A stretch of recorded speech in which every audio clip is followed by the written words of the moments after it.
One day, Percy arrived at the quarry to collect some stone for his trucks.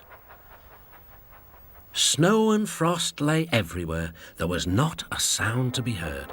Percy ventured further. He found Mavis, the new diesel engine, resting in the shelter of some rocks. "Cheer up, Mavis," he whistled.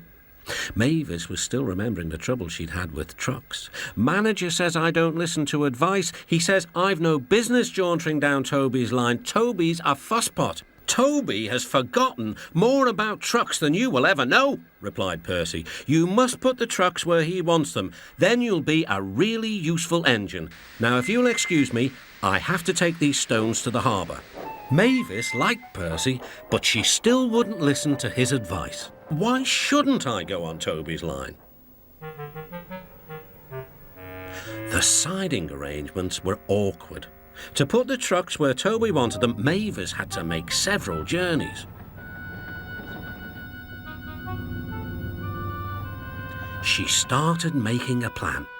"If we use the teeniest bit of Toby's line, we would save all this bother." Her driver, suspecting nothing, allowed them to go as far as the first level crossing. A few days later, the weather changed.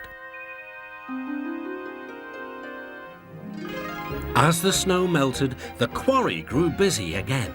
Some trains were so long that Mavis had to go beyond the level crossing. Now for her plan.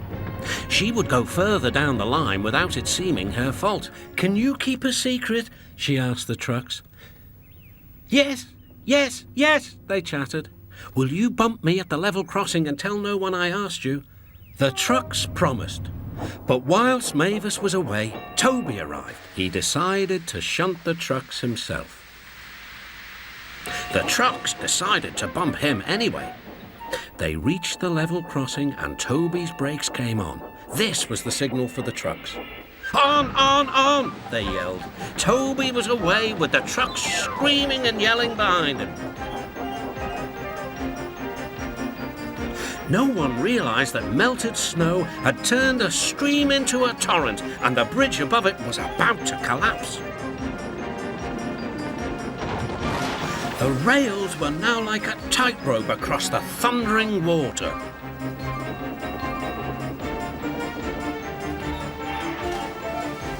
"Stop! Stop!" cried Toby. His driver fought for control. They came nearer and nearer to the bridge. The driver braked hard. Toby stopped, still on the rails, but with his wheels treading the tightrope over the abyss.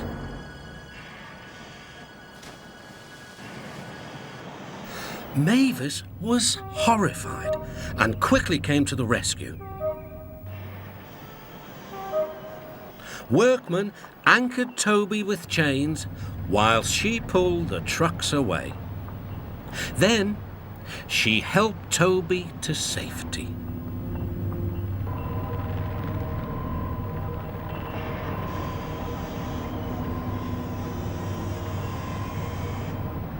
"I'm sorry about the trucks," said Mavis. "I can't think how you managed to stop them in time." "Oh, well," said Toby, "my driver told me about circus people who walk tightropes, but I just didn't fancy doing it myself." Later, the Fat Controller arrived. "A very smart piece of work," he said. "Mavis, you did well too, I hear." It was my fault about those trucks, sir," she faltered. "But if I could..." "Could what?" "Come down the line sometimes, sir. Toby says he'll show me what to do." "Certainly," replied the Fat Controller, "if your manager agrees." And so it was arranged.